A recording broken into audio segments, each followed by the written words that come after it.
Happy New Year, Michelle and your husband. Thank you for your continued love and support and contributions, and everyone else. So we keep doing what we're doing. I'm gonna put on a little bit of music while we wait for Jason.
All right, 1 second. Got to get Jason the link.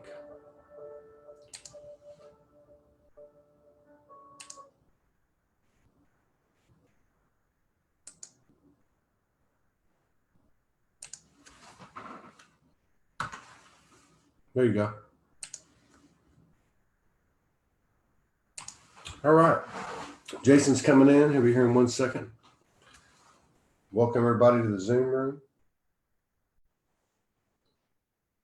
Got 61 people in the house and Facebook.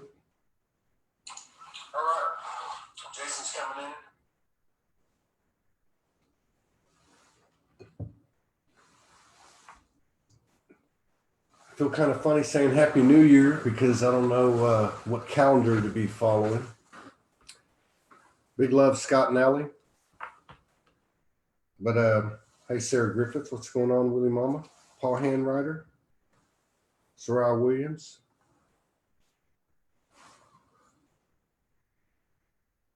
Francine, Zoe Ann Bell, what's going on? Yeah, we're gonna have a good show today. Just waiting for Jason to get in. Happy New Year from the Gold Coast. Larissa Wood, Jane Dixon House.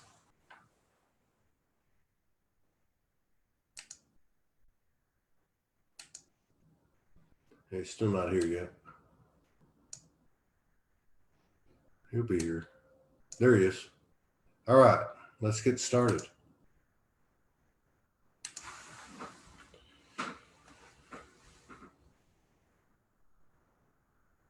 There you go. What's happening? I am enjoying today. Are you enjoying today? Absolutely, 100%, as always. It's good to see you. Let's see if I can get the volume up a little bit. All right. Can you hear me all right? Yep, I hear you perfectly. Right on.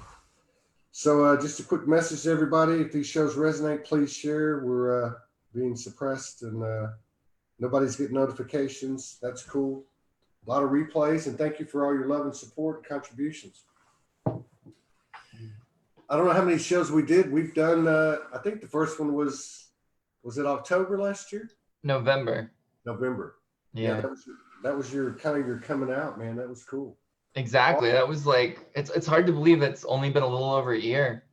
It's been kind of fast and yet slow, but also fast. It's a very weird year that we had, for sure.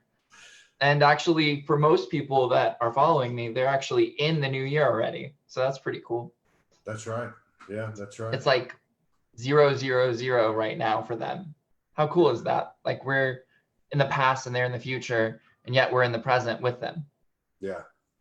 That's what I love about time. It's so bonkers. And it's just going to get even more bonkers as we go forward. That's the coolest part about it. Yeah, no, I was talking to Morgan about it today. I said, you know where we were a year ago? we were living day by day in Hawaii. She was about to fly back. This went on for probably 6 weeks. We literally day by day. But everything, looking back, everything's been magical. You know, everything's just, it's like, you get to that 0 point and there's zero limits in that 0 point, and then you sustain it for a little bit. And then, energies come in, data points, all that stuff, and you come back to it. But the last 2 months have been, I mean, the first 10 months were amazing, but these last 2 months, I don't think we've done a show since maybe October, but November was just insane. In December, I mean, the gratitude to me is, it comes up in everything all day long, every day. Yep. And that's actually what I want to talk about moving forward into 2020. It's really about gratitude. Yeah. And I want to share something. It's a story. I have a friend that posted something and no one posted anything positive. They just found everything they could to nitpick this particular thing, which blew my mind. Like the way that they went about it was just nothing short of miraculous. But they were using their power and their creativity to dismantle an individual who is trying to do good. Yeah. And I think that that's what's really interesting is these beings that call themselves light workers and these really positive people aren't being grateful. They're just tearing things down. And there was a time for that. But now if someone does good, why not just celebrate it? Well, it doesn't matter the reason behind the good. We don't need to know that even. And we don't even know that. We can pretend to know it. That's right. It's all about intention. And you know what? That's funny that you bring that up, because the last 2 months, I mean, we went through little spikes and pockets during the year where you would see people projecting. And it was interesting because you would see people catch themselves and even publicly come out and say, hey, I went off the rails yesterday. Mm-hmm. But it kind of went away. Like, I want to say like August, September, maybe October, even though October was a heavy month. But then you started seeing it again in November and December. Yep. And there's a reason for that. Which we'll talk about as well. Yeah, sure. Intentions are everything. And, I was just talking to somebody and I was like, this person makes me uncomfortable. And I was like, and there's 3 or 4 or 5 people I kind of checked myself on. And I said, they've got a really high connection, high vibration. And I said, but there's something, the higher you go, the higher the ego goes. And I said, but it's not their ego that I'm concerned with. It's mine. Because if it's making me uncomfortable, I think I've gotten to the point where I'm not projecting, and I haven't been for quite a while, but I still know there's something inside for me. And maybe that's what those people that attacked your friend need to think about. They didn't attack my friend. So the guy that gave $100 million to help feed homeless people. Wow. And all they did was get upset about it.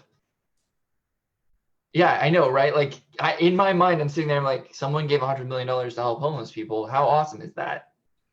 And then everything underneath it was negativity. And I was just like, how are we able to do that? Like, that takes skill. A person, like, I don't even care if they did it to assuage their guilt or anything, like, it doesn't matter. That's a whole lot of homeless people who aren't going to die of hunger right now. So was it on Twitter or a Facebook post? It was on Facebook, but his name was Jeff Bezos. He's the guy that runs Amazon. Yeah. Whatever you believe about Amazon, it doesn't matter. Yeah. When a person does good in the world, instead of trying to find a reason to dismantle that person, just celebrate them. Be like, thank you for doing good in the world. The end, And I think it's really important that we talk about this, because as we move forward into next year, you're going to see a lot more acts like that. And we are so jaded on this planet because we've survived one of the hardest transitions there is. And so what happens is you use this old world filter to try to process the new world. And in doing so, you only make things worse for you. This is kind of what these next 12 days are, is that last piece of that filter is going to get challenged on every level possible. What do you mean last 12 days? The next 12 days. Oh, the next 12 days. Okay. Yeah. These next 12 days are like, oh man, if you thought the entire year was fun, just wait for these next 12 days. It's inner influx versus outer influx, inner influx, outer influx, inner influx, outer influx. Yeah. So what happens is it's pinging you on the microcosm and then the macrocosm, the microcosm and the macrocosm, and it keeps going back and forth until eventually you just have like no sense of self in the whole thing, and then you can finally see yourself. Well, and it's massive. You know what's interesting is you sent me that message whenever you said, you know, send me the link, and I didn't read the second part of it because I never get to the messages, but I read it last night, and I was laying in bed with Morgan. I said, check this out, you know, and you were talking about entitlement and gratitude. Entitlement and gratitude. And I really hadn't talked to Morgan during the day, and she said, you know what, I get it. I've been sitting with this all day long. I wanted to pull O cards. You know, I've been a little bit under the weather. So she's like, you were under the weather. I didn't want to come get you and do a session. And, but you know, let's address it tonight. I'm like, yeah. And then the funny thing was we woke up this morning and there are no coincidences. Zoe Ann Bell just wrote something about jealousies being revealed. Yeah. So I woke up this morning and, you know, the dream state, you know, recall is getting much better, at least for me. I think it is for a lot of other people. I agree. So a lot of people. I woke up and I was in the shower and I was like, and it came back. And I said, and I saw Morgan and I went back to that moment. And it was her and I when I was in dream state. And she said, Todd, the human aspects need to clear jealousy. Now, neither Morgan and I are jealous. But the fact that Zoe just brought that up tied in with what Morgan was feeling about what you wrote to me. So it's gratitude, it's entitlement, and beneath it, maybe that's what it is. I don't mean jealousy, yeah. You know what I mean? But like envious or that type of thing, or can't be, like you're saying, if you can't, you know, if you can't be happy for someone, just shut up, you know? Yeah. If you can't say something nice, don't say anything at all, because exactly. whether it's Jeff Bezos or whoever, and whatever your inclinations are, you don't even know what's real. And what does it matter? And it doesn't matter, because what matters is that those people that were helped are real people who are really helped. In the end, that's what matters. Yeah. It's not the reason why that someone's doing what they're doing anymore. It used to be. We could totally go back 1,000 years ago and it really mattered, because behind the scenes there was all these loops and things that were being tied, and you know, it was creating all these wonderful imbalances. But that's not the world we live in anymore. No. People just want to do good. Yeah. And now we're moving into a world where that's just, the motivation is just goodness. Yeah, it's really funny because like when I first founded my nonprofit, I was gonna give water to all these homeless people, and I was connecting with the shelter here in Dallas, and they said, well, but what's your reason behind it? What's your motivation? And I was like, I want to help people not dehydrate and die. Like, I mean, that's all I care about. And they're like, no, but like, do you want us to feature you in certain things? Like, what are you getting out of this? And I'm like, humanity. And they actually turned me down. Are you serious? Because I couldn't prove to them that I was a good person, because there was no proof in the world that I was a good person. That sounds like some Matrix thing you came up against. But you know, the thing is that you're bringing up that's so important. We're all the same, and we all had different roles. And how do you know? I mean, Jeff Bezos could be the worst guy on the planet, you know, but tomorrow it could be Bill Gates. How do you know that a person can't change in this energy that's expanding on this earth? It's possible with anybody. So yeah, actually, it's not only possible, but it will happen. Yeah. You will not survive the next year if you do not change. Yeah. No matter who it is. No one on this planet, like that's the message I wrote today. There is no one on this planet worthy of the future that is coming. That's right. No one.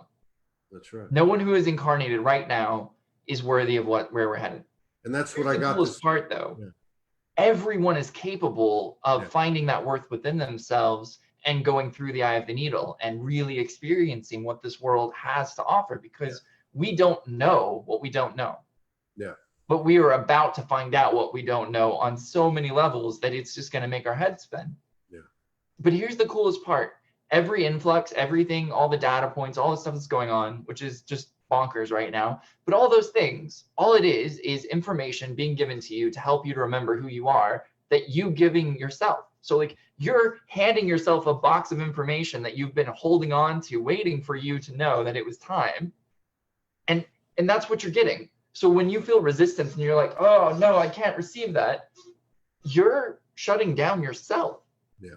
Which is okay. You can do that. You totally can. And for the next few days, you're able to run to the chaos timeline and hide out, which a lot of people are doing. Over 5.8 billion people are hiding out on the chaos timeline. Yeah. The thing is, whenever the transition occurs, you're going to go from 6 data points an hour, which is what the chaos timeline is currently running at, to 150 data points an hour on January 9th. So you have a choice. You can go forward and backwards and kind of get a little bit used to the speed that's going right now, or you can just hide out and get thrown into it. But regardless, whoever you are on the planet, you are not immune. You will be experiencing what everyone has been experiencing for this whole year, because that's part of this game. We are now in the process of merging into a completely new world, one that none of us are worthy of yet. That's right. That means that everything you did to get the ticket punched that says ascension, congratulations. Take one moment, pat yourself on the back, and then step forward and ask, what can I do next? Because everything you did to get you to this point is now irrelevant. You've gotten to this point. Congratulations. It's over. You did it. You made it through this phase of ascension. Now the next phase is simply being prepared for what's next by letting go of everything you think you did to get to where you are. And that's challenging. I've met a lot of people who are like, well, but I was this great thing and all these other, I'm like, it doesn't matter. It doesn't matter anymore, man. I used to get paid $1,000 an hour for sessions. Doesn't matter. Yeah. It doesn't matter at all what you did or didn't do. If you got your ticket punched and you are live on the 12th and you're able to see and meet and talk to people, you're not just like laid out in a coma, because that's kind of like an in-between phase. If you are alive and able to celebrate, then celebrate. Take that moment on the 12th of January, 5 a.m., pat yourself on the back and congratulate yourself for making it. And then step forward and say, what can I do next? Yeah. Because we all need every one of you to get across the bridge. This is not a single lone wolf game anymore. This is us finally walking each other home. This is what we've talked about for the last century. And now it's not only being talked about, but we're actually about to live it. Yeah. And all it requires of us is to let go of everything. Yeah. And I think one of the other things that you make it a little easier to understand too is, people talk about there's going to be a lot of people leaving and transitioning. And that's kind of, been a hard thing for the human part to get their arms around it.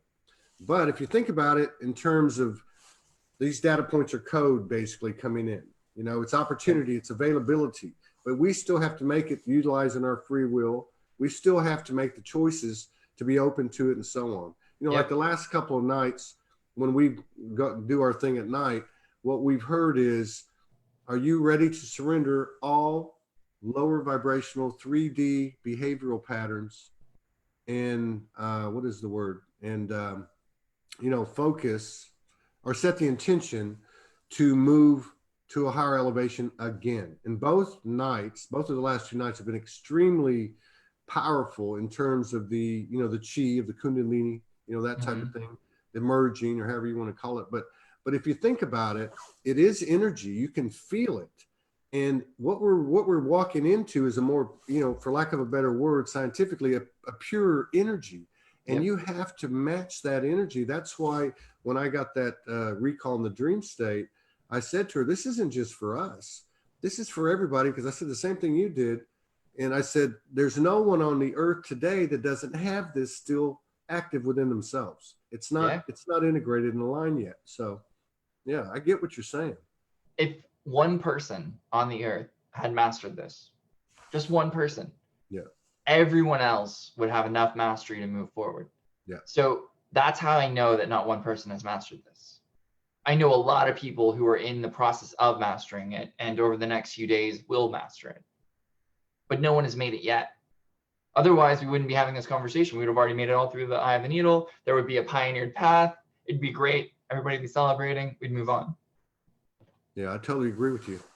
And there's nothing wrong with that. There's nothing to be ashamed of or to like judge yourself or berate yourself around. Like there's nothing wrong with where we are. In fact, we're actually 6 months ahead of schedule.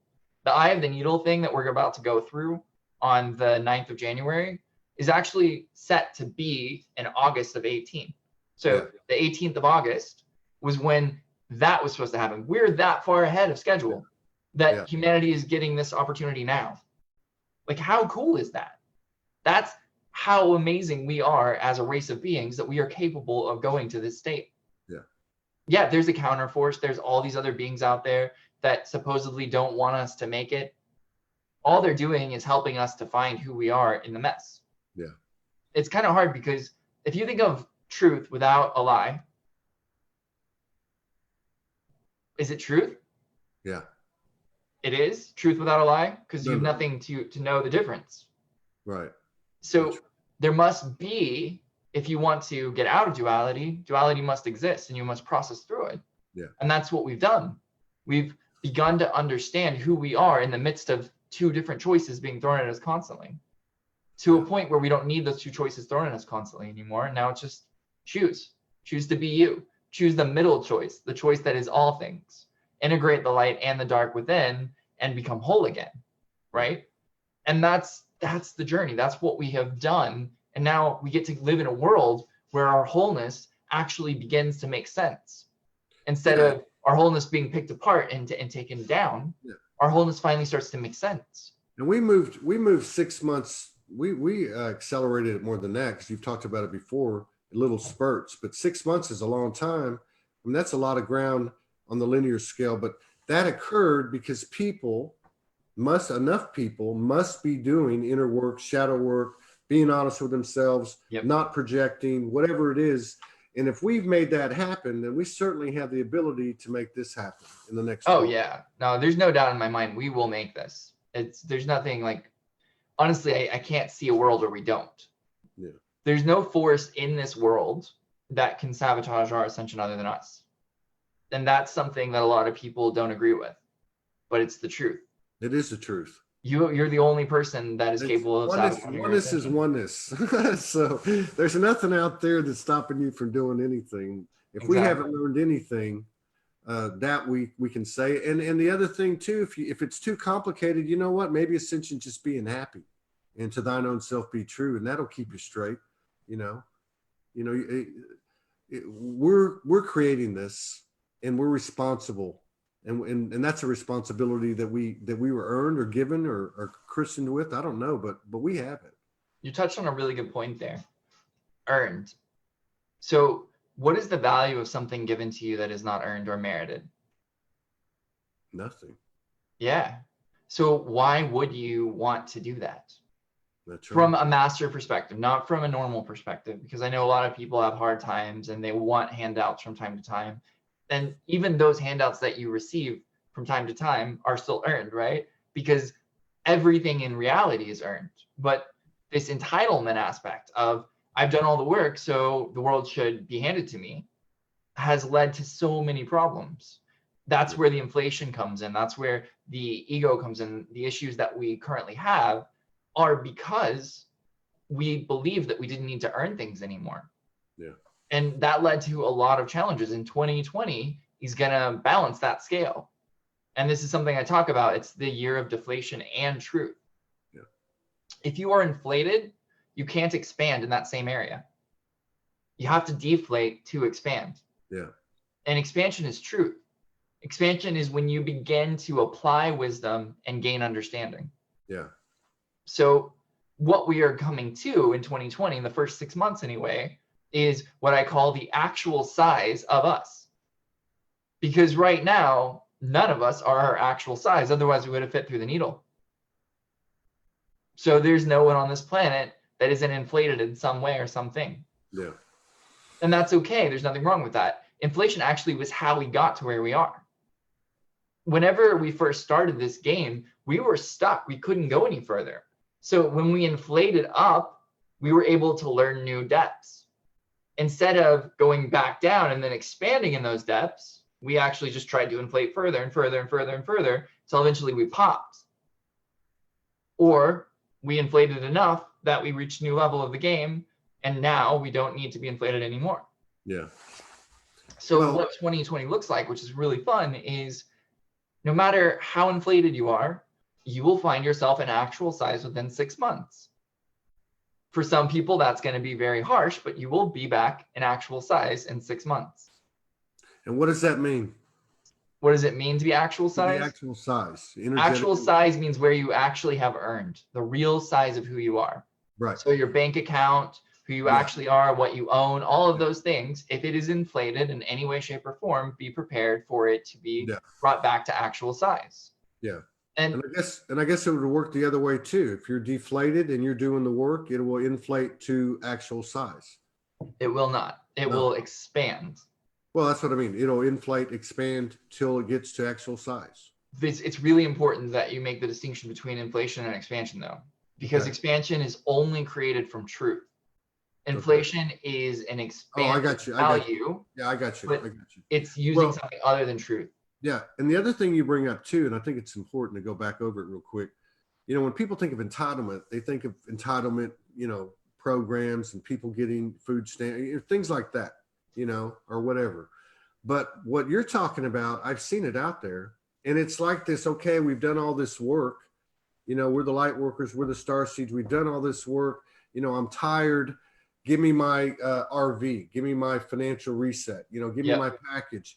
And I think the moral to the story is that you're carrying it, whoever, me too, an energy, because I felt that way too, like get this over with. We're carrying an energy of entitlement, which, as Morgan was talking about last night, the opposite of that is gratitude. Yep. And that's the key. That's why I really wanted to come on today and talk about gratitude, because that's the currency of the higher game. And if you're in gratitude, no matter what it is, you're going to move into the higher game. But it has to be real gratitude, not fake gratitude. Because fake gratitude is a form of inflation. Yeah. You can praise someone all day long, but if you're not doing it from love, then you're not actually really praising them. You're throwing words at them. Yeah. And that's going to be something that's going to be very obvious next year as well. The cost of inflation is going to continue to raise. So every time that you inflate, it's going to cost more to inflate again. And it will keep going until eventually the cost of inflation will be your life. And that's when it will end. It's not going to happen overnight, which is good. But as of the 12th of January, we're going to be moving into that. And we have 6 months to really get clear on who we are and why we are. So it'll be before things get really expensive. Yeah. So you're saying essentially it'll be available on the 12th. It's there. Well, yes, it's already there now. Yeah, clearing it's there. Yeah, it's been there since probably about February of this year. The ability to do it, and people have been working on it. Yeah. Otherwise, we'd be in a whole different world. Again, this year was the training wheels for next year. Next year, there are no training wheels. So be glad that you went through what you went through this year, no matter how harsh it seemed at the time. That helped you to deflate back into who you are at actual size in areas that would have cost way more next year. I know a lot of people who had their entire lives wrecked this year. Yeah. Like completely wrecked, almost completely homeless. Some people that couldn't even afford to eat, like crazy, crazy levels of devastation. People that were charging thousands of dollars an hour, not able to have clients, going through this whole like being torn down and this rebalancing act. Yeah. I've witnessed it and I've watched it. And to those people that went through that suffering, just be grateful, because it could have been so much worse. You're still alive. You can still rebuild. In fact, here's the coolest part. I can promise anyone this. If you build on truth, opportunities will come to you until you choose not to. Yeah. And all you have to do is be humble and answering those opportunities. Yeah. And this is a very important thing, because if you think that you're entitled to a different opportunity than what is presented to you in front of you, then let that opportunity go and see if you get another one. And if you don't get another one, then realize the actual size of who you are. Yeah. We are here as beings of service. We're here to help this game become better. Yeah. that doesn't always look like you want it to look 24 hours a day, every day. We're still in a density world. We're still exploring higher levels of density. So there's nothing wrong with what your life looks like. If you are alive right now, you are living, which is a huge, huge testament to the work that you've done. Yeah. But stop holding on to that the world owes you something because you're alive. And it works, man, because, we left, we didn't want to leave Hawaii. I mean, we'd spent so much time trying to get together. We were told to go. So we knew we had to go. We had to borrow money to get our car over here. But I got to tell you, from the night before we left, the whole trip has laid out before our eyes. And it's come in forms of abundance that are, we've had contributions, don't get me wrong, but it's come in forms of abundance that were not money related, Yeah. Okay. So, and it's just gone on and on and on. The day before we left Northern California to head this direction, I got a text from a lady, and she said, I've got an RV we'd like to let you utilize for a month. That's awesome. And sends a picture, and it says Todd and Morgan on the Soul Highway with this is the day before we're leaving. We're stressed out. We're driving across the country. And so anyway, the point is we were coming to Fort Smith, Arkansas to stay with our brother and sister here and work on the site. And at the end of her message, it says, and by the way, I live in Fort Smith, Arkansas. Of all places, yes, but this is the kind of magic that's been happening. 2 weeks on a farm here, a cabin for 6 weeks, and everything has been, and I know we're not there because like you said, if somebody was there, we wouldn't be talking about this, but we have, I can feel it. Our humility has increased, our understanding has increased, our gratitude's increased, but to Morgan's credit, like last night when you sent that message, she says, I'm feeling this. And then I get the message about jealousy, which is essentially the same thing. I mean, it's rooted in the same thing, not being happy, with what you have, thinking you're owed something else or whatever. Yeah. So this is good.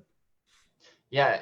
I was talking to Carrie about this because someone called me all these names, and she said, I want you to understand the third dimensional dynamic. And she explained it in a way that I'd never heard anyone explain it. Mm-hmm. And it helped me to understand where the world comes from a lot. And it was this leadership perspective, that there can only be one leader, that there was only one Messiah, so on and so forth, all these things. And so anytime that you are in an elevated role, immediately the other person feels inferior and wants to tear you down, because if they don't, then they're never going to be the leader of their own lives. Mm. And it's a really interesting dynamic. When you understand that misunderstanding, everything starts to click in and make sense. At least for me in my life, it all makes sense a lot more. So I've heard this expression that still troubles me, and one day I will accept it and be much better at handling every time I hear it. But it's, if you see the Buddha on the road, you must kill the Buddha. And I'm like, man, if I see the Buddha on the road, I'm going to pull over.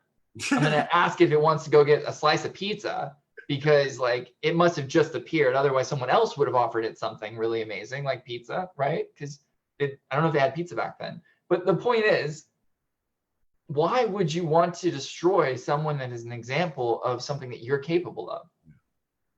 And then I was explaining this whole perspective of the illusion of the third dimensional leader. And I was like, oh, well, crap. Now it all makes sense. Yeah. You have to kill the Buddha in your mind because only one person can lead. But the truth is, we're all leaders of something. And someday we'll be all leaders of everything. And that's the day that oneness returns. When we're all leaders of everything, then oneness has returned. So what does that look like? That looks like the next time you see someone leading, even if it's not how you agree with or anything else, just say thank you and then walk away. Yeah. If you don't like the Buddha, that's okay, but why go out of your way to kill it? Yeah. The point is, when we believe that we have to be the only leader in the world, we're at war with the world. Yeah. And everything in the entire world made sense in that moment that Carrie explained that. Because it was like, wow, government, they're always competing. Like there's always this competition to be the best instead of being your best. Yeah. It's that patriarchal, that's the whole thing. The whole business model is the same way. Yep. So it, how do people become more aware of their entitlement, because I would bet you before the show started, half of the people here, including me, would think they don't carry a frequency of entitlement, but we do. If we're here right now, we are even thinking, you know what, bring in the financial reset, bring in the chariots, bring in the arc, whatever. We're actually making a statement of not being satisfied, not being happy, not understanding that the whole gift is the fact that we're just sitting here talking, we're living. You know? And that in itself is the greatest gift there is on this planet, is life. And if you don't have anything else, you have no money, you're watching this on your friend's TV because you're actually homeless, whatever, it doesn't matter. There's always something to be grateful for. Yeah. And when you are grateful for everything in your life, you will get more every single time. And the worst thing you will ever do, at least in 2020, is have more than you are grateful for. If you have more than you are grateful for, be ready for it to go away. I'm grateful. Yeah, exactly. And I just want to, I want to tell everybody too, because you brought this up earlier too, about the people that have been going through a lot of stuff, and it is out there. And most people know I spent the first 2 years of this journey 8 years ago on the streets. And I don't know if I went in reverse or what, because I'm still have a frequency of entitlement. I'm with everybody else here. I'm working on it. Yeah.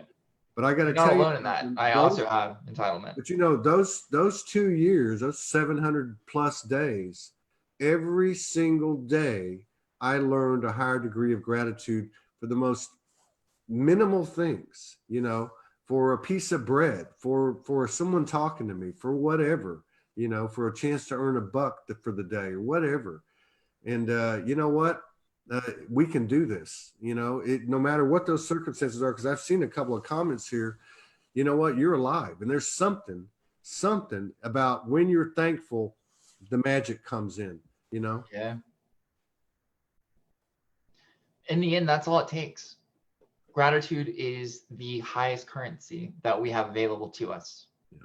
And it's the one currency that we have a choice on. All the other currencies come and go, but gratitude is a choice, because you can choose to be grateful in any moment, no matter what the moment is. And you can choose to be ungrateful in every moment, no matter what the moment is. I've seen people who have billions of dollars and have everything they've ever wanted and desired, and they're the most unhappy people I know. Yeah. I've seen people who are homeless who smile all the time. Every single time I ever go to Peru and I'm out in the middle of nowhere, kids that have literally nothing, you give them a pen or a thing of paper, in the smile that they give you will make you fall to your knees in tears. That's right. And it's not even that they ask for it. It's that you just share it with them. Yeah. And that's the beauty of what we've forgotten.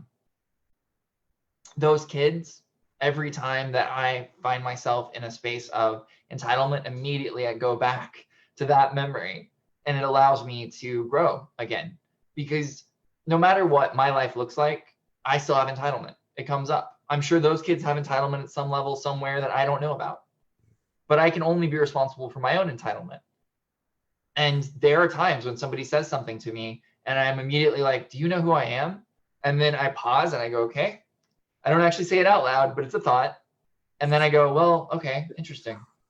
Well, do I know who I am is the question I'm really asking. That brings up another thing too about this entitlement. Thank you for the conversation. So one of them is, hey, we've done the work, for 10 years, 5 years, whatever, let's balance everything now, the solar flash, whatever. But the other thing is this: you had two ends of the spectrum. You had people that had been established that came out and that were getting 1,000 a session or getting whatever they were getting, right? Then you had other people who didn't ever charge anybody anything, and neither one of them worked. Nope. So now it's kind of going to the middle. And this is a really good conversation, because in terms of, I was asking the question, how do you detect your entitlement barometer? How do you figure it out? Well, one of the ways obviously is going to be projection, as you were talking about with Bezos.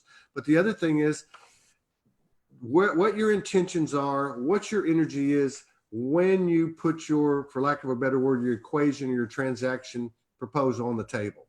Hey, this is what I do. This is what I charge.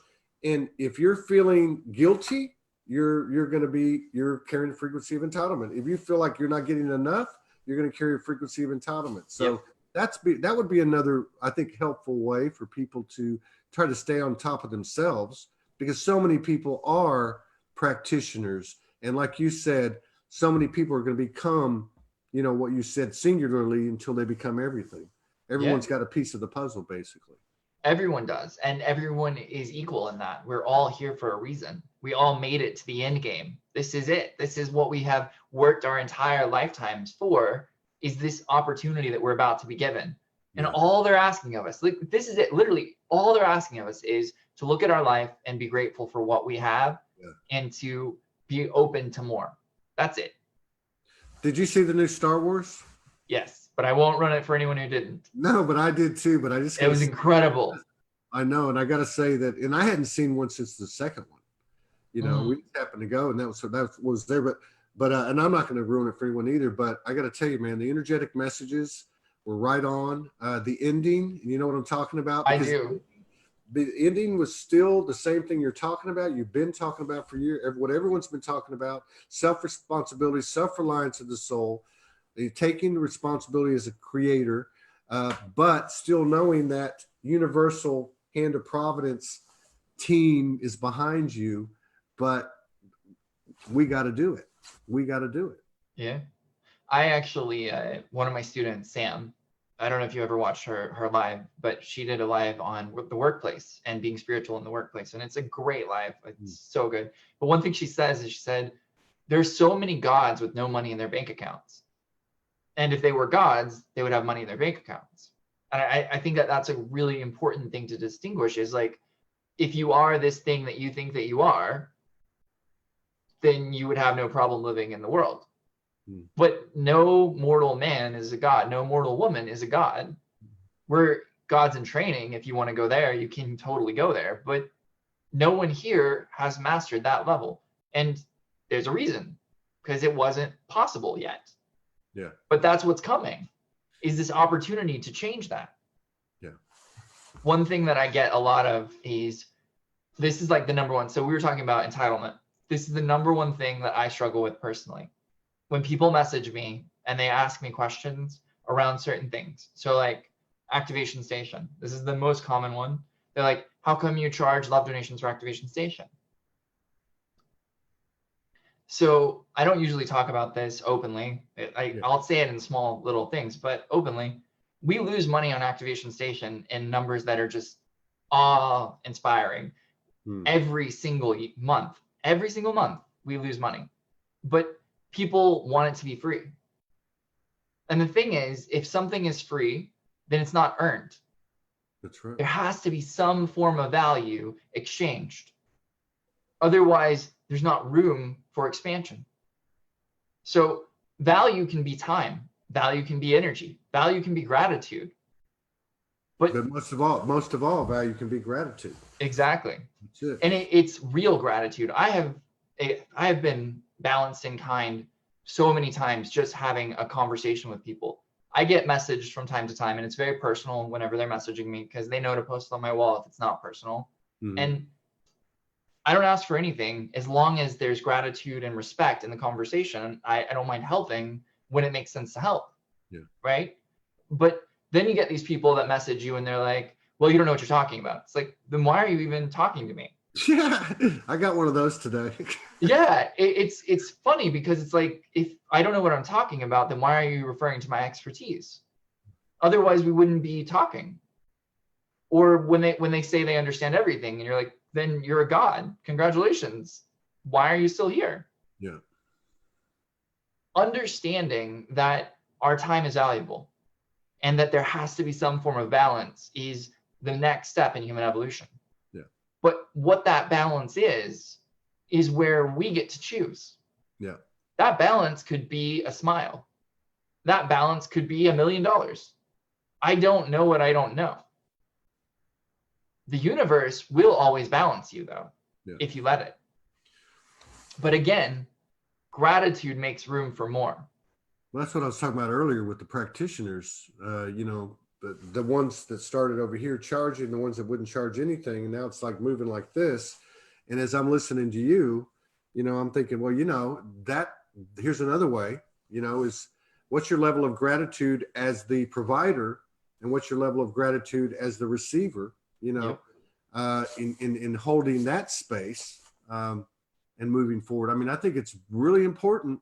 It's become very obvious that whatever we say, and really even what we're thinking, it's coming back in our face like that. Yep. And you're Very basically fast. saying it's going to come back even quicker. Oh yeah, so much faster. So a fun little story about that. I just had a session with a student a few days ago, and she was going through this problem of not realizing, like, she was in a super deflated place, and she thought she was worthless and all this other stuff. And I said, go and volunteer.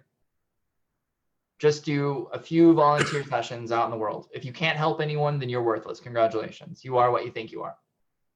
And she came back and she was so happy because she wasn't worthless. She had charged too much, and so she had lost herself in worth.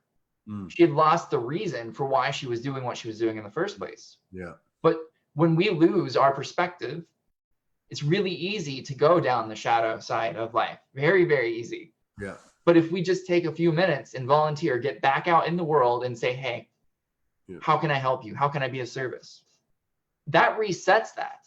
Yeah. And all of a sudden your perspective is back in alignment, and then the world works for you again.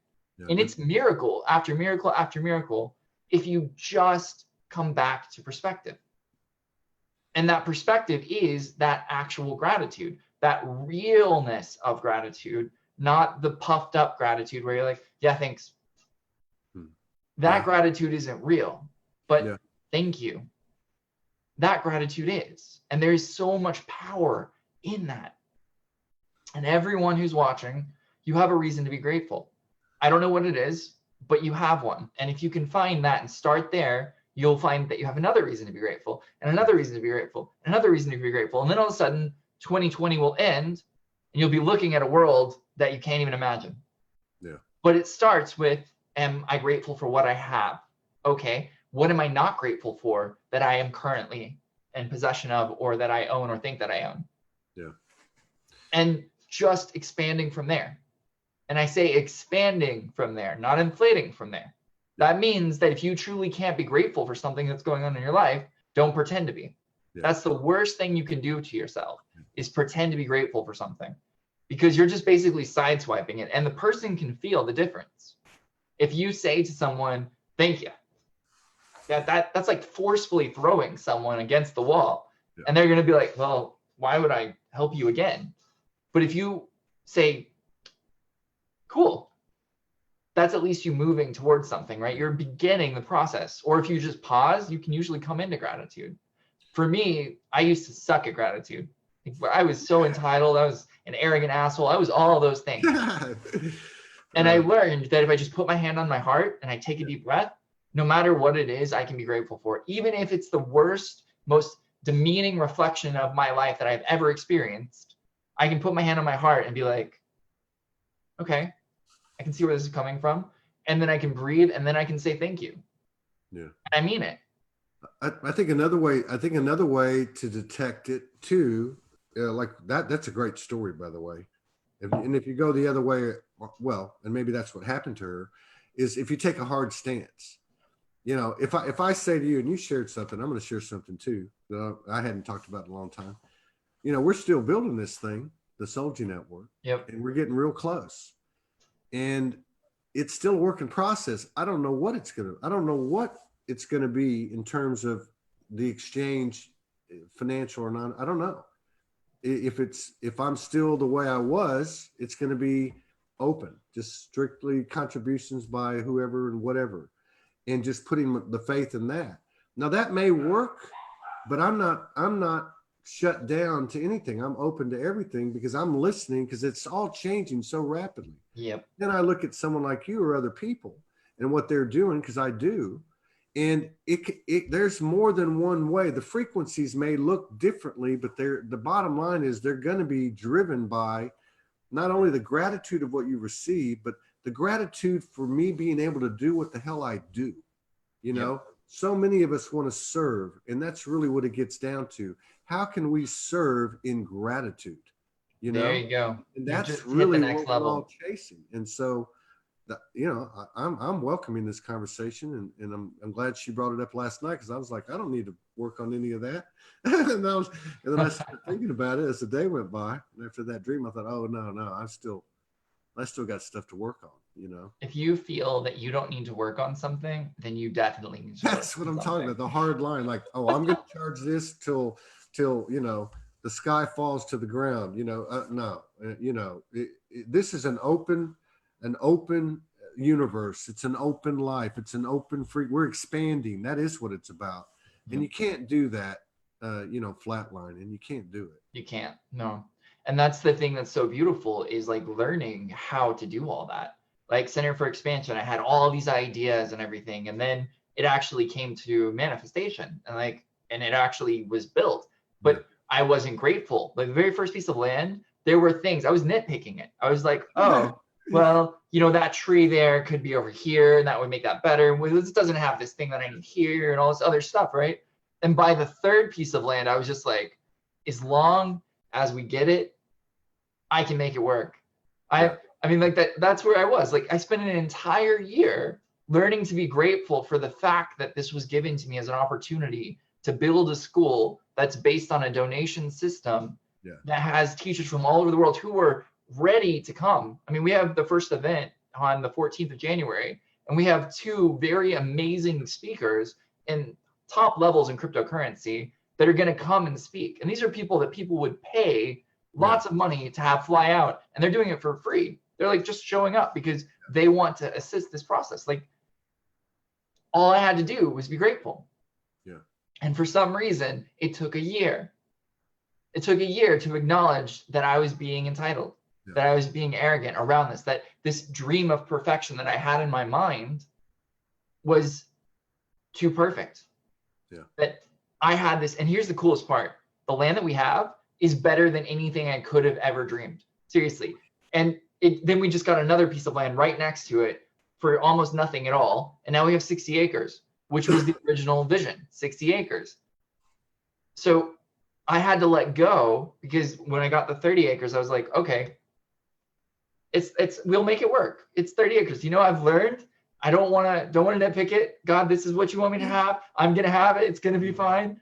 And then I left. After I reached that realization, I left and went to Odyssey, and I came back, and immediately the neighbor who said no to selling it decided to sell it at cheaper than what we were going to pay for it. And it had a pool and a house already on it. It was like everything that I needed to be able to start teaching right away was then just given to me. And that's the power of gratitude.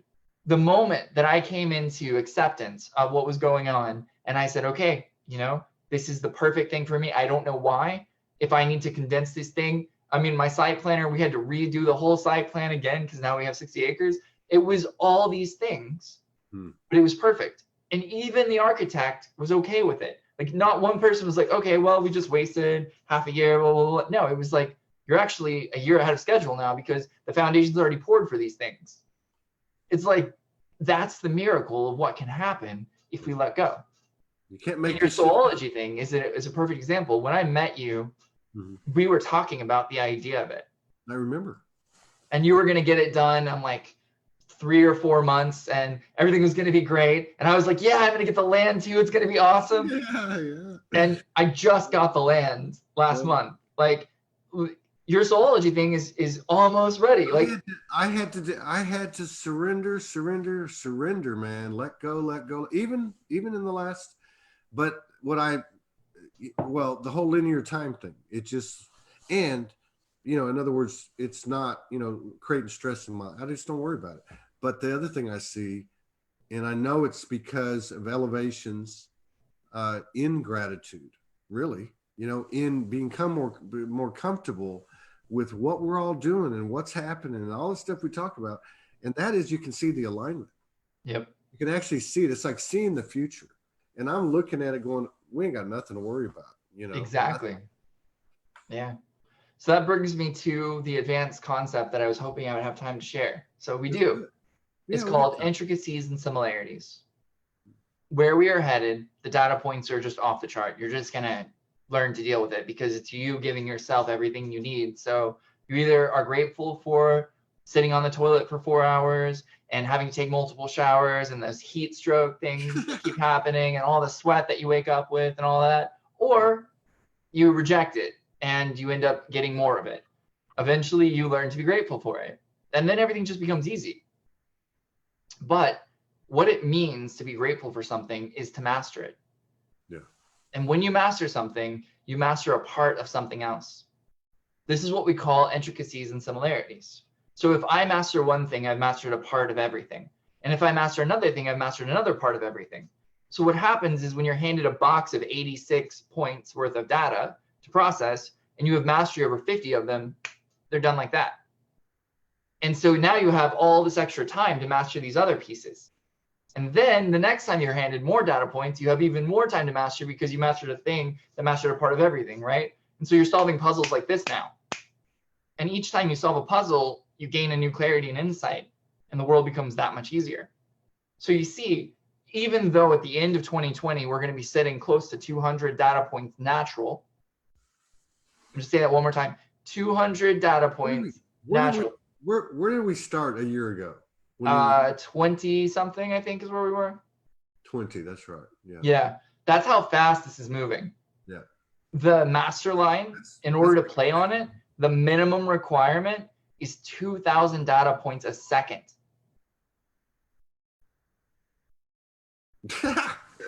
Yeah. Where's that coming? I'm gonna probably get comatose several times because I'll jump up to just get knocked down, but that's okay. Because each time that I'm willing to go through it, I'm gonna learn a lot, like a lot. 2,000 data points just crammed into you in a second is a lot. And if I can stay up there for a minute, that's a very long time. Yeah. So in the end, it doesn't matter. But just so you guys understand, a data point is like a day, right? So 200 in an hour is 200 days in an hour. Yeah.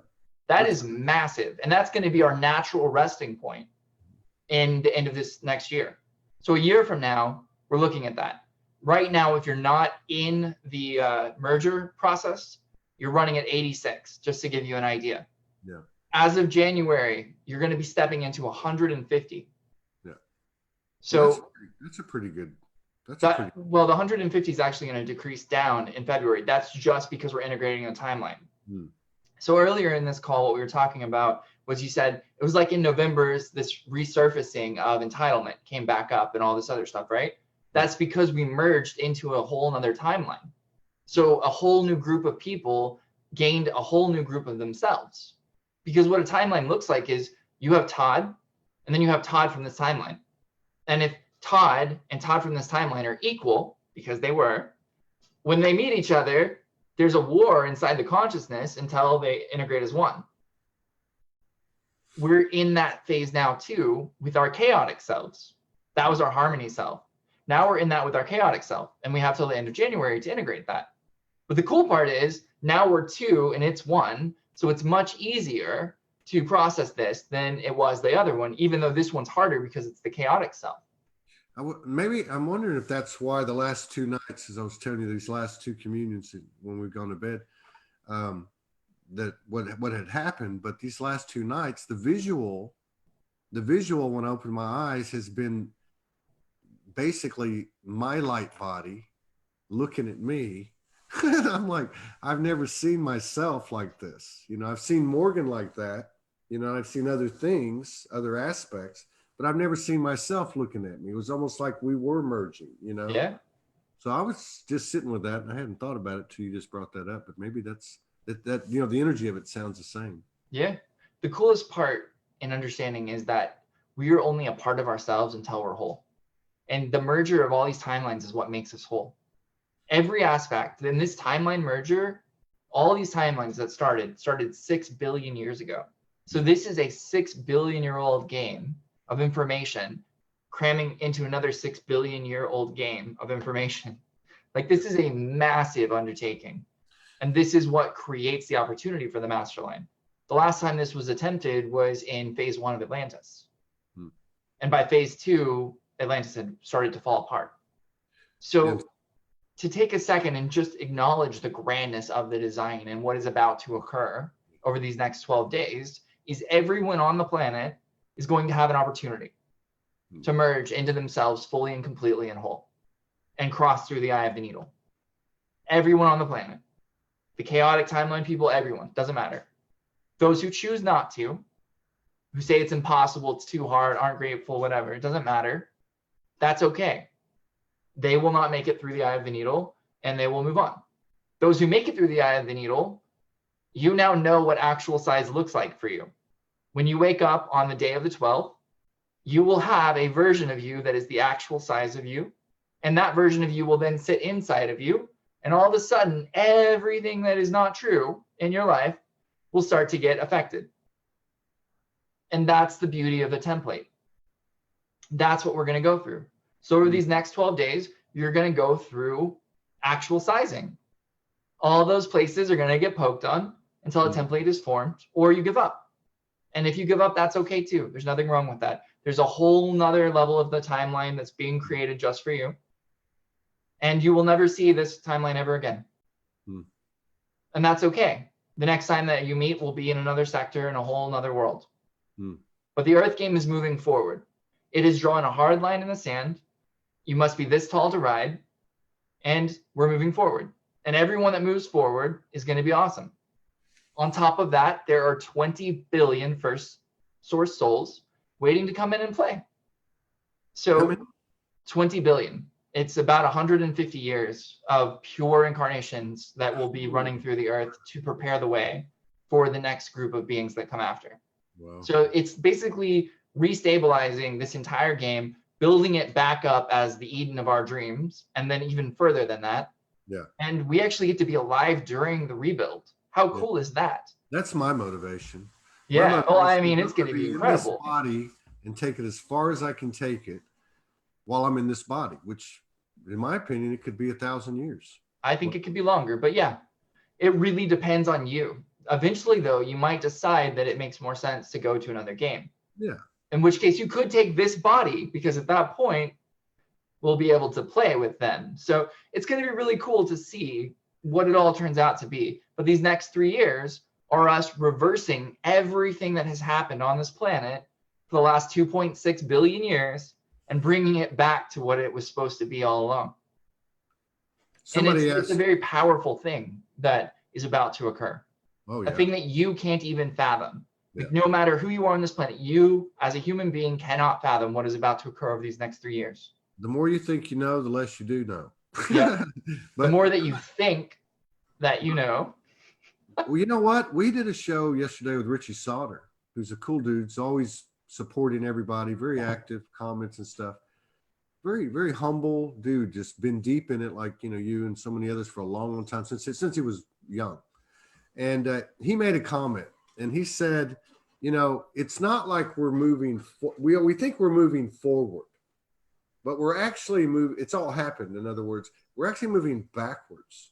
We're actually moving into that perfection, basically, you know? And he said, so the path is already there. But when you start thinking, you get off, you get askew, you know? It just, the being part of it is, I think, clear. That's why we're doing all this clearing, is so we won't have any clutter. Yep. So we won't have anything that karmically, so to speak, is going to work against us, you know? And I think, you know, the data point thing, somebody asked the question, you know, what does that mean? What's that system? And I think, you know, it can be easily understood. To me, it seems like it's the speed of information, like at a quantum level, how we can actually bring it in, understand it, utilize it.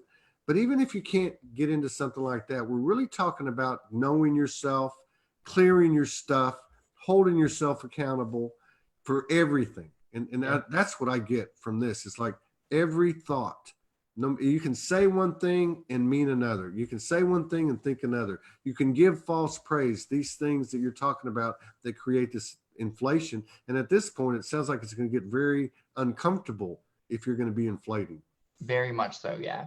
And then one last thing I want to point out is, if you need to tell someone that they are inflated, then you have missed the point.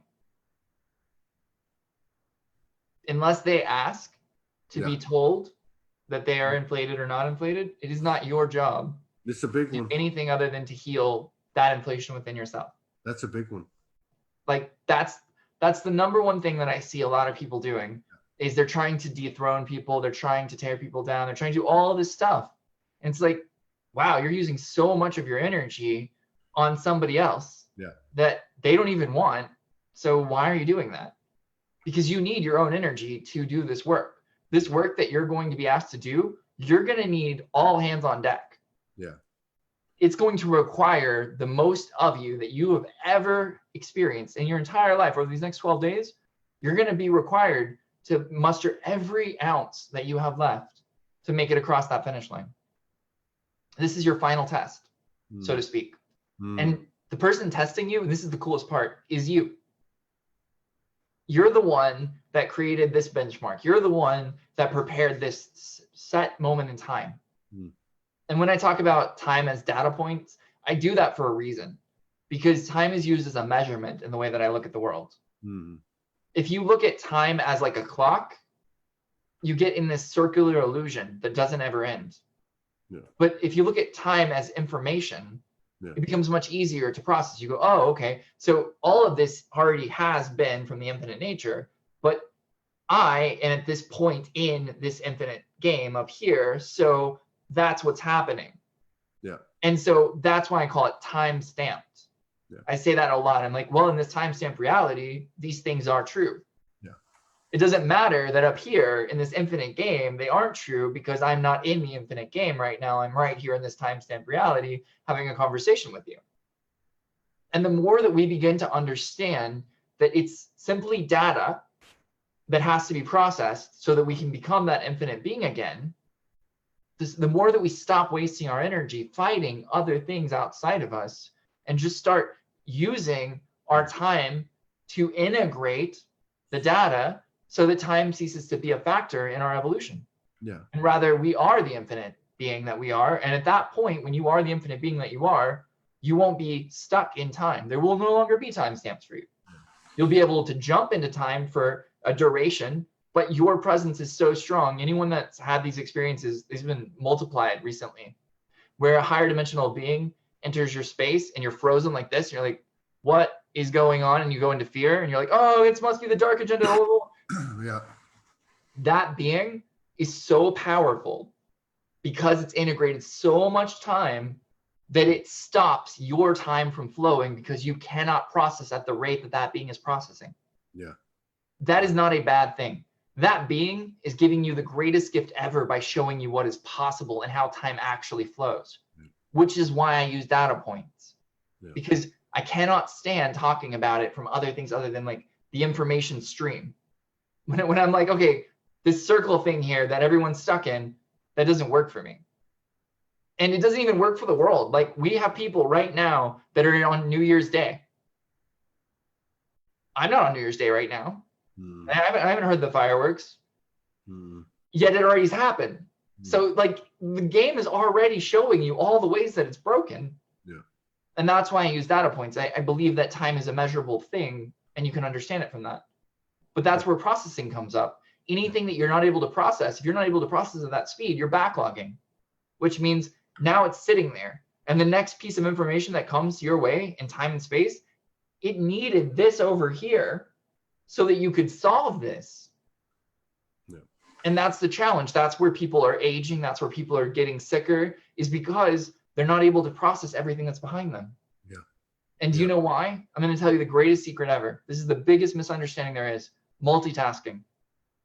If you believe that you can master 10 things before you can master one thing, you're wrong.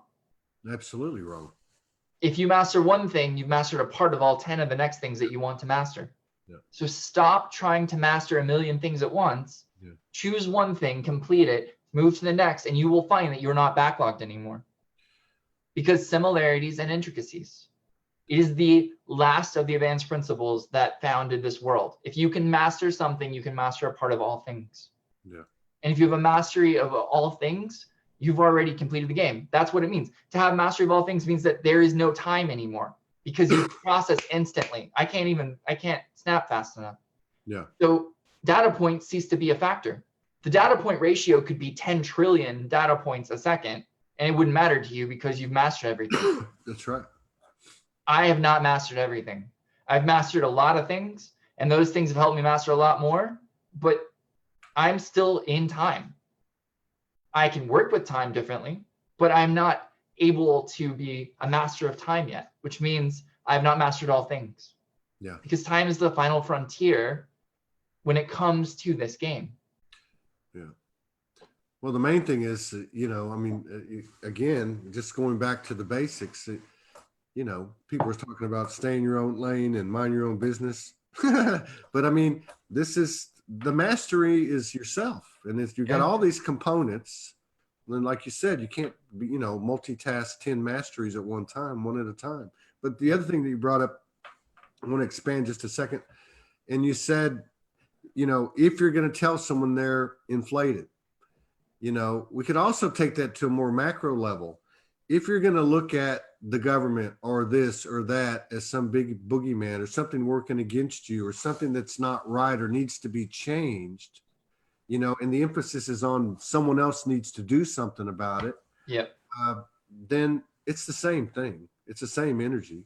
You know, It it's really, I think we've all figured out by now, I hope, at least to a high enough degree that we know what projection is.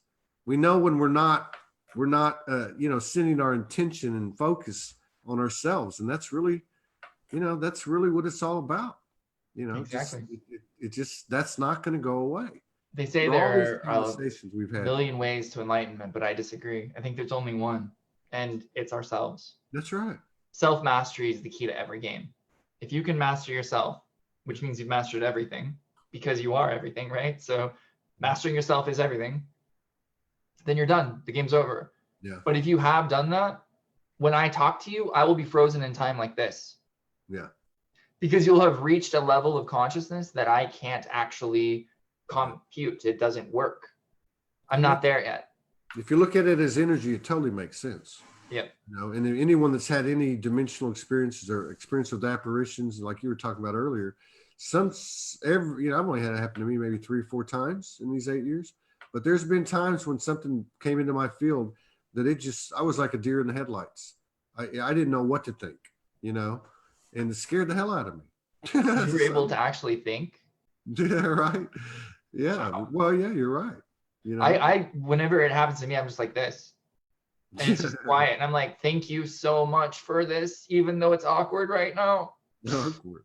Because it's great. It's an opportunity to realize that there's some new benchmark that my consciousness picked up on that I, as a human being, will maybe not reach in this lifetime. And that's okay, because we are infinite after all. That's right.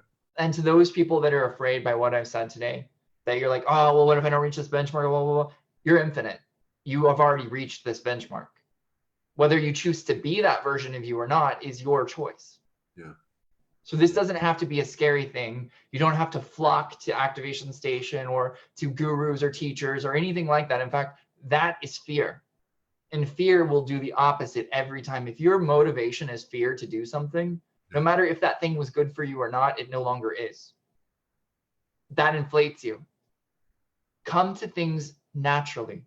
Play with things as they come to you, and all of a sudden everything works well. You said earlier, you know, everything's already happened. That's called fate. Yeah. Destiny is the circle. Fate is a clear, straight line to exactly where you're meant to be in time. Always, every single time. How much do you want to enhance it? Exactly. How fast do you want to follow your fate? That's where the game begins to be really fun. How many data points a second can you take on? Yeah. Do you want to go faster? And the game has rules. Yeah. You know, I mean, and the way we've all been through so much, you know, to be having these conversations. Is there anyone out there that thinks they're going to die? Is there anyone out there that doesn't think they're an eternal soul? You know, I mean, infinite energy is infinite, means a lot of things. That's who we are. That's what we're, like you said, God's in the making. But so what's there to lose? You know? Exactly. What's there to lose? By being true to yourself. And you know, this whole thing about the entitlement, I didn't realize the connection it had to the jealousy thing that I talked about last night until we're talking. And then I started thinking about it, you know? I mean, you know, even if Bezos, that was a big charade, hey, you know what? If it wasn't, great. If it was, Great. great. Either Yeah. way, is it going to take your energy away from you, or are you going to go out of your way to blow somebody up? This is really interesting what's happened in the last 2 months on in these circles. And then not only has it been on the personal things, but I've noticed a lot of, hey, they're going to put him in jail. They're going to have military tribunals. This is happening. That's happening. It's almost like it regressed back to a couple of years ago. But well, we did though. Remember the timeline integration? That's right. In November, we integrated a whole nother version of ourselves. And the only way to find who you are again is to act. And it's messy whenever you that is literally 100% of you, and then you're faced with 100% of you, and all of a sudden 2 different approaches to life are now your one approach. Yeah, you're gonna make a lot of mistakes. That's why I told everyone, I'm like, just forgive yourself, because this next phase is messy. Yeah, it's messy. You're gonna make a lot of mistakes. You're gonna hurt a lot of people. You're gonna hurt yourself. It's gonna happen. How you decide to handle it when you realize it is what matters. Yeah. So I have a mantra. I like to keep things simple too. I know that we went far out today, but if you haven't watched my other videos, sorry. If you have watched my other videos, you're with us right now. It's okay, because I've explained all these concepts already. So here's the thing to be aware of. Be good, do good, have faith, and enjoy the ride. Yeah. Yeah. The car is already in motion. There's nothing you can do short of getting out of the car and killing yourself. So raise your hands up and just have fun. Get jiggy with it. Stay in your goodness and keep doing good in the world, and just have faith that the ride is going to take you exactly where you want to go, and it will. Yeah. I want to ask you one other thing at least. So with what you've said, and I'm learning to see more and more, but everything is energy. The other thing is, when is this going to happen? When is the sky going to fall chicken little? When are the spaceships going to show up? To me, these things are the same type of energy, because it's taking away the distraction. It's taking away my focus. So what's the difference? What does it matter if my focus is taken away from me? What does it matter if it's because I'm projecting on, somebody, or I'm over here basically, getting sidetracked, because I'm just avoiding what needs to happen to what you had talked about. It's an inside game. That's called spiritual bypassing. Yeah, bypassing. When you spiritually bypass, you go into something called spiritual escapism. Yeah. You're either escaping from a problem or an issue by creating a whole nother world. Yeah. We call it the grand illusion, or what I like to call it is the hamster wheel of illusionary spirituality, because you're running in circles doing nothing. When you do real spirituality, you're in the world, letting the world teach you what you're here to do. It's that simple. Like, real spirituality isn't about hiding away in a cave and doing nothing. Real spirituality is about going into the game and learning through it. Yeah. There's Ram Dass has a quote it's great. It's like, if you think you're enlightened, go spend a week with your family. Exactly. And it only makes sense that those people who would even say I'm in the light worker circle, or I'm a light worker, I'm a starseed, are going to be challenged more. Yeah. Because they're actually asking to be challenged more. That's right. Yeah. When you say that you are something, you're inflating to that thing. Or if you're expanded into it, you don't need to say anything.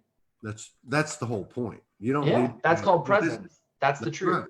Because that energy, that's the energy of what you talked about, going back to the top of the show.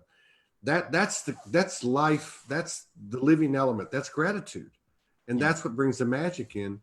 And the magic you don't have to say anything. You just do what you do, and if you're in gratitude of what you do. I love what I do. I love talking to you. I'm not there either, but I've learned something today. This is what I love about my job, but Exactly. And that's like, if anyone is being honest with themselves, you're not where you want to be. Otherwise you would be gone. Yeah. But it's that simple. Like, you are not where you want to be. Otherwise you'd be gone. So why aren't you where you want to be? Move towards it. And then immediately what you'll find is you're not where you want to be again. Yeah. And that's good. That's called expansion. That's normal. That's telling you that there is more of the game to explore. This is a choose your own adventure game. You choose how far down the rabbit hole you want to go until eventually you're whole. And you can do it in this lifetime, or you can do it 10,000 lifetimes from now or 10 billion lifetimes. It doesn't matter because you're an infinite being and you will incarnate until you get the game done. Yeah. It's your choice how long you want to take. And if you like having fun and exploring the roses and everything, there's nothing wrong with that. Exactly. And if you like to speed run the course and get to the end, there's nothing wrong with that. We are all here as unique individuals for a reason. Every one of us who is in our power and our presence, no matter how we got there, is helping by being an example of it. Mm-hmm. But it always goes back to this thing, you know, Christ said, go forth and witness to the world. And it's just like, well, that's really obvious. Witness to the world. That witnessing is an observation. Like, go forth and witness to the world. Be an example while observing. It always sticks to me. And that point, it's like, oh, how could we have gotten that to evangelize? How could we have gotten that to change people into something other than what they are? Mm-hmm. Yeah. I don't know how we got there, but we did. And that's okay too, because we've been deconstructing it ever since. Yeah. And now we're to a point where the truth of that statement comes up again. Witness to the world. What does it mean to witness to the world? Well, that means I'm observing the world and learning about myself at the same time. If I'm doing that, I'm being an example. If I'm being an example, people will ask me questions. I can't go anywhere in this world where I could like be shopping and somebody comes up to me and they're like, you look different. And I'm like, oh, thanks. And they're like, what's different about you? I'm like, you know, what do you want to talk about? We could go down any rabbit hole you want. We could explore all kinds of things. You found me, which means you have questions. Let's do this. Yeah. And that's what service looks like. Does that mean that I'm going to do a session right then and there on the spot for them? No, because that's not what they need. If they ask for a session, then we can talk about it, right? But that's because they found me in the world. Yeah. And that's hard. Finding someone in the world is like the perfect alignment of all this. Like, it is ridiculously hard for 6.7 or 6.8 billion people for you to find a single one. That is a miracle, no matter what. And if they can see you, that is like a miracle, like stacking on top of miracles. That is insane. That is God. That is the word I would describe that. A miraculous meeting of two minds that are able to see each other. That's God. Yeah. And that's what I want in life. I want that with every single thing that I come into contact with. Yeah. But you know what? I'm not grateful enough to have that yet. I'm not worthy enough to have that yet. But that doesn't mean that's not what I want. It means that's what I get to work on. Yeah. It's time to give it up. Give it up, get it. Yeah, I have a feeling, my last comment is I have a feeling that when we get to where we get to, the first thing we're going to do is look back at what we did to get there and want to go do it again. I think that's what we do, you know. So it's good seeing you, brother. Hey, yeah, it was good talking to you as well. Let me ask you, so you have your first event January 14th. When do you have anything planned after that? We are in the process of building a lot of really cool events. One thing I'm really looking forward to is the Body Rejuve Days. We're going to hire all these massage therapists that are incredible at what they do. And we're just going to have love donation-based massage sessions and yoga classes and all kinds of stuff. And we're thinking about doing it every 3 months. Well, let me know because we're going to be in Florida when you're going to be doing that, and we'll probably head over to Texas. I think definitely, man. April, May, we're going to be in Texas. May will be perfect. So if everything goes well, May will actually have our resort housing up, which means that we'll actually be able to have people live out there. I'm hoping to get the quantum fence up, and I'm hoping to get everything else together so that we can begin to have more gatherings where people fly in for them. Yeah. And we're not there yet, but I'm grateful for where we are. That's right. And I look forward to where we're going. Well, and I have no idea how we're going to get there. And that's the coolest part. That's the best part, man. Yeah, exactly. Yeah. But if you are in Texas, definitely. No, I would love to meet you. So. I have to be down in Houston into May. And I don't want to get too personal here, but we've got some very few plans set at all. We just know we're going to a conference in Florida, and then we don't really know. But that, like you said, that's the beauty of it. And we're grateful. We are grateful. And thank you for the best show we've had and the best time we've had. So I don't want to wish everybody Happy New Year because I'm not on that. Every day to me is the same now. I want to wish everyone a happy 2020. May you see clearly and move in truth. There you go. Because that's something I'm really looking forward to. I don't care about the new year, but I do care about the fact that we are about to move into the greatest time that humanity has had on a planet. So thank you all for actually doing the work and getting to this point, because we couldn't have done it without everyone working together to get us here. So this is not our celebration. This is our celebration. That's right. That's right. Thank you, Jason Estes. We'll see you later. See you in May. Yeah. Have a blessed and beautiful one. Bye, guys. All right. Take care. Thank you, everybody.